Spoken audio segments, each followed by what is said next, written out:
guys, welcome back to our channel. It's EfikZara here of Zara and Nicola TV, and today I'm bringing you guys a highly requested story. This is my heat damage trauma.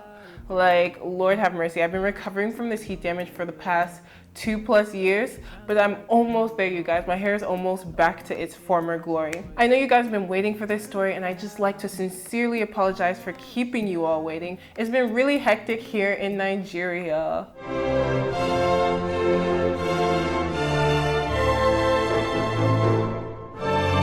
But yeah, anyway, you guys.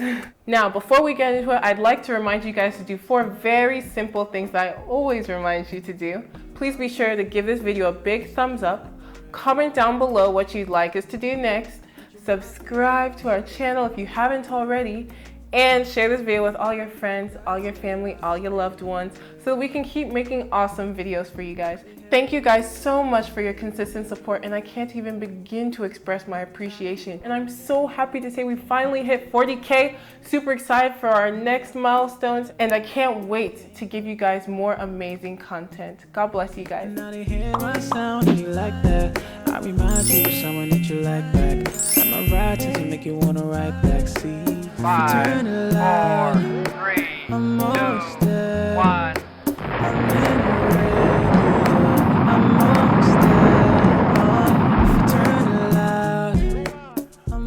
So guys, I want to start from the very beginning and explain to you how my hair was prior to experiencing this severe heat damage.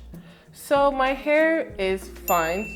It's very dense. It's always been very dark and very shiny. It's always been extremely resilient, and I would blow dry occasionally to give my hair a trim. My coils were always super bouncy and super defined, and really my hair could not be healthier. As far as getting my hair protective styles, which I did a lot in the beginning, I didn't have to blow out my hair because the woman handling my hair at the time could handle it extremely well in any state.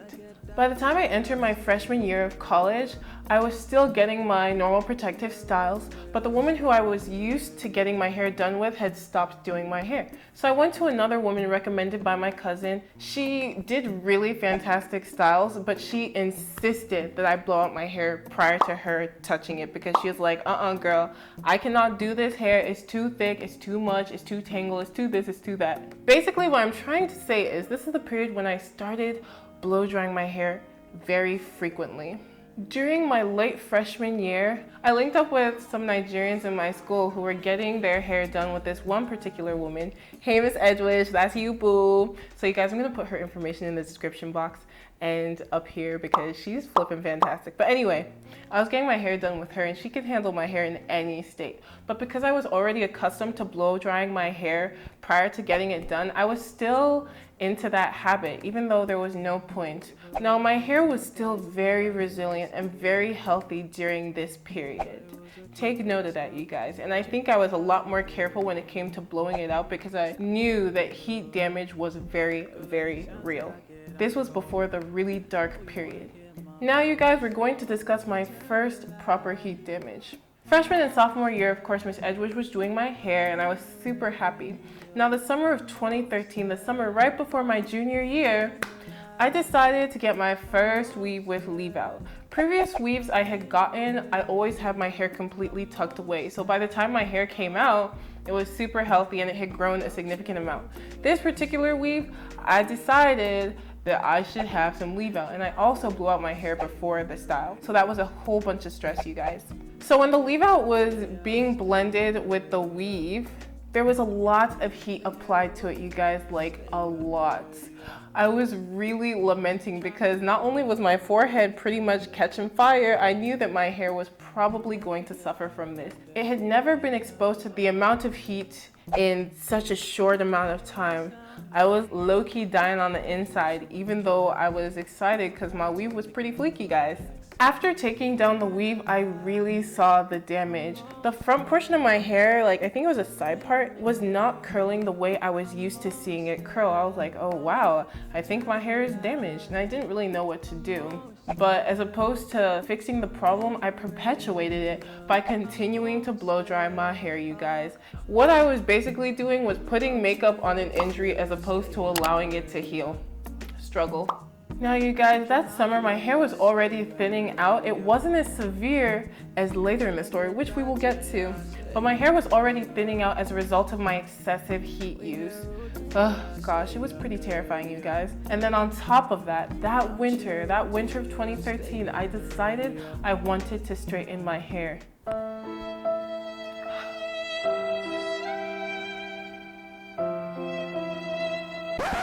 Anywho, you guys, that was a big mistake. My hair was already under a lot of duress, under a lot of stress, girl and guy. My hair has suffered so much from my frequent blowouts that when I went to get it straightened, that was the icing on top of a very bad cake. What had happened was my cousin recommended this stylist in DC at a natural hair salon that I could get my hair straightened with. Now, everyone who goes there has really great results as far as the style, but I did not anticipate my curls fading into the distance.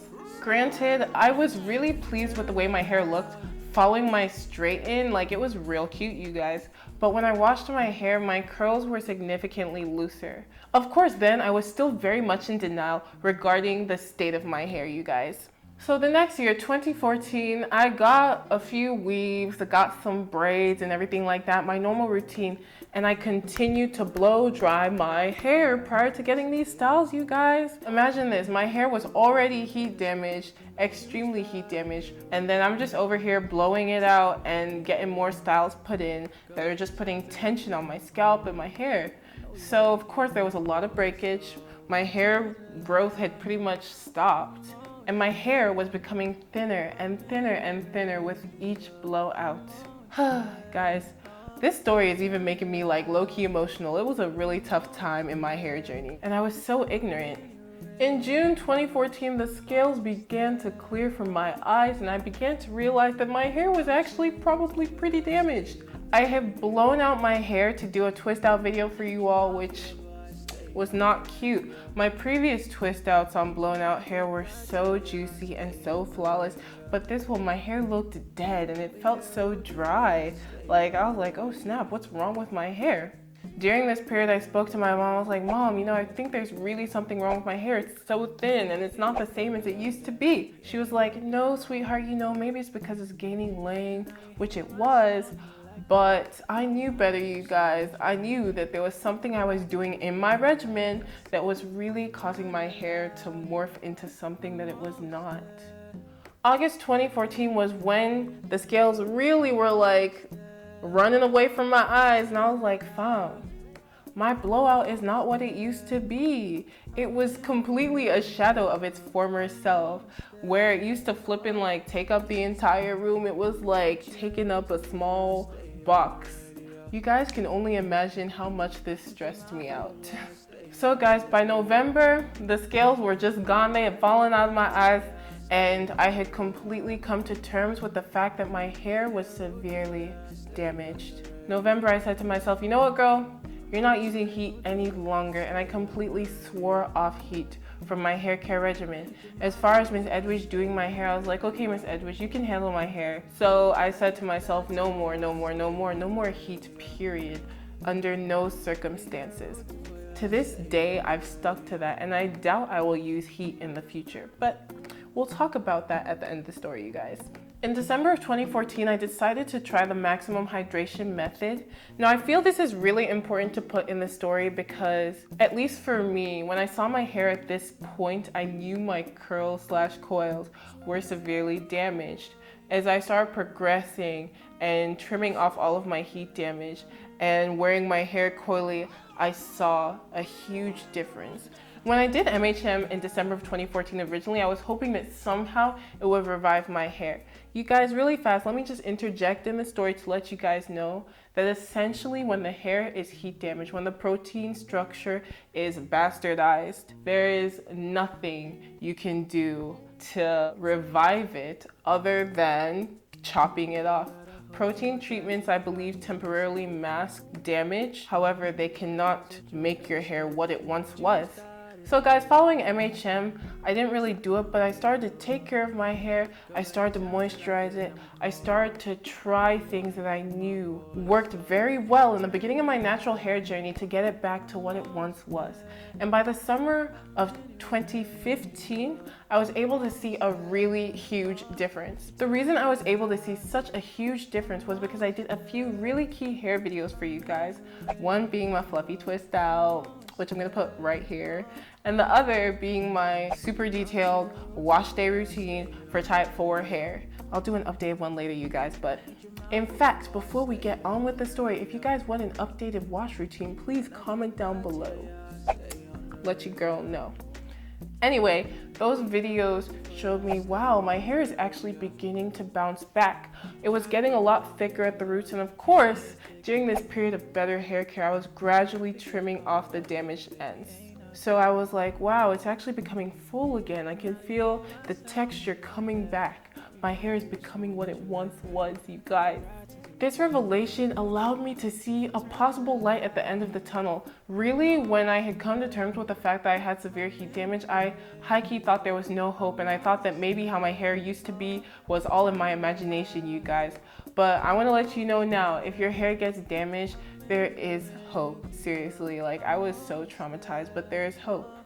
So guys, summer 2015, I was transitioning into my master's program, and during that period, I didn't really have anyone to do my hair very regularly. Miss EDWIGE had moved to Maryland by this point, but of course, since I schooled in a different region, I was like, okay, let me just handle my hair myself. That was fine by me because I knew how to make crochet wigs, and I knew how to, of course, take care of my natural hair. So that's exactly what I did. I made this super popping crochet wig that I wore for many months, and wearing that really allowed my hair to flourish, you guys, my goodness. When I say that my hair felt incredible, wow, it felt phenomenal. The primary reason it was able to flourish during this period was because I was not fiddling with it. I wasn't using any heat still. I was just tucking it away, tucking the ends away, which meant my ends, though they were really damaged because of the heat, were not breaking off. I was giving it a lot of moisture, and etc, etc, etc. Aside from the crochet wig, I also wore some braids and twists, but at that point I also realized that braids and twists were more damaging than they were helpful because my hair was getting pretty long and my ends were suffering. The December before I came to Nigeria, I got my signature silver Senegalese Twists, courtesy of Miss EDWIGE, whose info is in the description box. And that was pretty much my last real protective style. I came to Nigeria, and by January I decided, you know what, I'm just gonna wear my natural hair exclusively. I kind of just let my hair do what it wanted to do, you guys, and it was really flourishing. It was like super popping, and a lot of the damage was gone. As soon as I freed my hair from those Senegalese twists, I gave it a nice fresh trim, you know.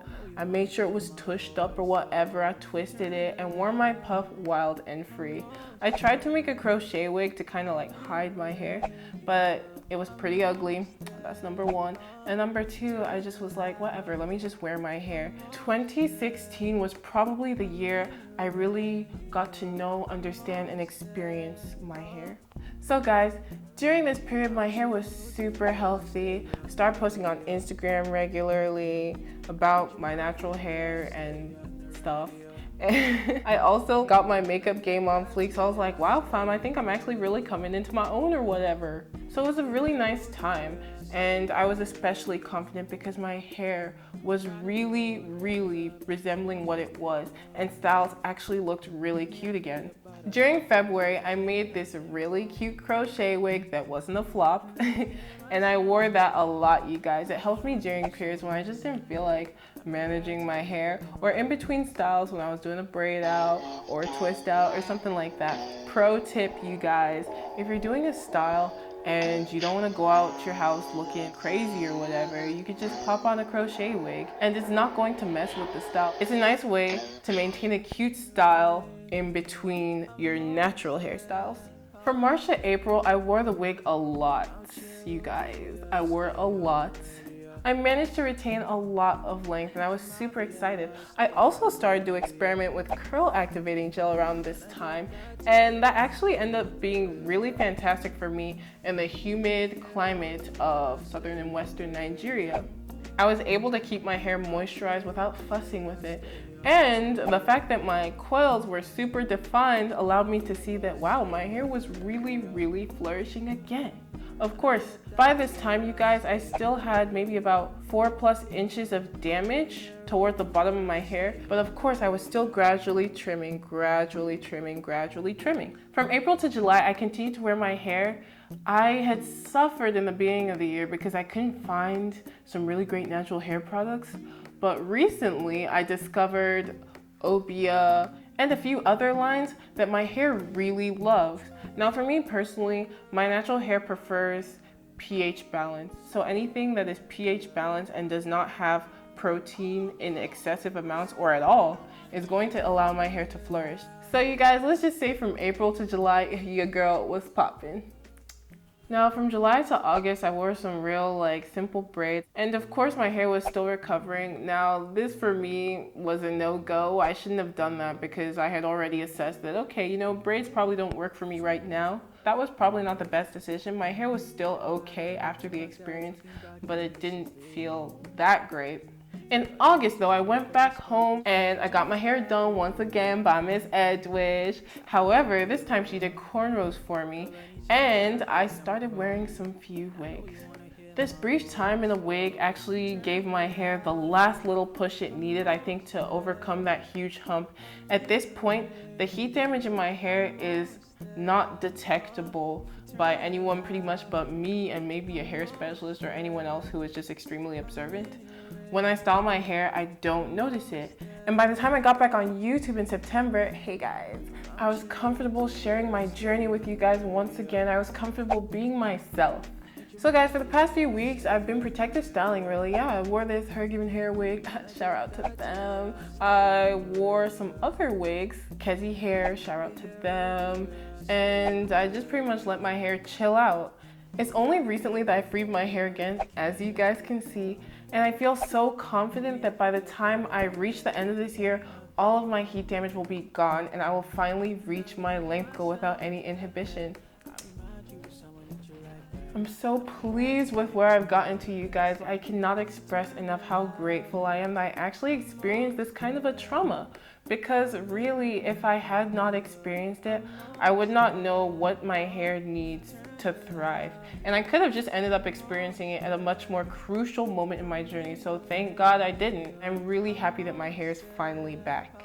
Now you guys, let's get to all the things I've learned, the technical things regarding heat and hair. Throughout this entire journey, I've been trimming my hair often and regularly. Now, to be honest, that's made it a bit difficult to retain length. I definitely have not retained as much length as I could have. However, my heat damaged hair, I've noticed, splits a lot more easily. So I just said whatever, I've just been getting rid of it. And I know it's going to be so worth it when my hair finally stops splitting. Really, there's no sense in hanging on to hair that's thin, lifeless, damaged. That's my advice to you all, just let it go, let it go. I'm kidding guys, I don't sing, I just play violin. So I've not used heat once since embarking on this journey. And since then I've truly stuck to it, guys. Heat has not touched this head of hair one time since I made that crucial decision. So guys, let's briefly talk about the scientific aspect of this whole heat and hair thing. Hair is made up of a protein called keratin. The hydrogen bonds in the hair are what give it its unique structure. When water is applied to the hair, the hydrogen bonds temporarily break and reform. That's why our twist outs, our braid outs, and our other natural hairstyles that involve setting the hair take the shape that they do until water is applied once more. Heat has the same effect. However, excessive heat can actually denature the protein contained within the hair and change the shape permanently. This can be likened to the effect that relaxer has on the hair. Essentially, heat has the potential to, and relaxer definitely does, destroy the integrity of the hair structure irreversibly. When people reference heat training, this is actually what they're doing. They're making the decision to denature the protein in the hair on their head so that it takes a different shape.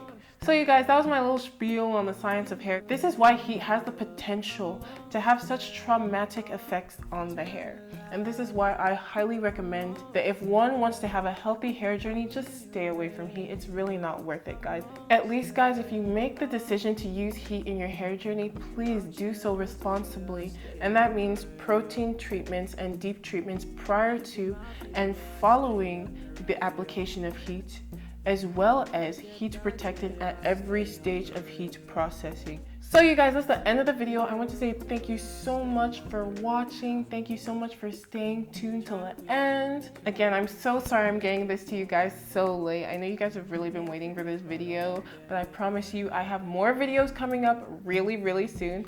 So be sure to stay tuned and turn on your notifications so you know when the next one comes out. So guys, I've shared this really traumatic story with you. I'd like you to do the same for me. Please share with me your hair traumas in the comment section down below, whether it's heat damage, whether someone randomly put a relaxer in your hair without your permission, or what have you, whether it's somebody like doing your hair and ripping it out of your head. Like, guys, whatever hair trauma stories you have. I know that's like pretty crazy, but I think it would be interesting to hear what we've all been through together so that we don't make the same mistakes. Let's empower each other. And then if you guys haven't had any hair traumas, please just share your hair fears with me. Thank you guys. Now before we go, please just do 4 things for me, you guys. The same 4 things I asked you to do at the very beginning. Please give this video a big thumbs up. Please comment down below. Please share this video with all of your friends. And last but not least, please subscribe to our channel. Again, thank you guys, and I'll see you in the next one. I love you.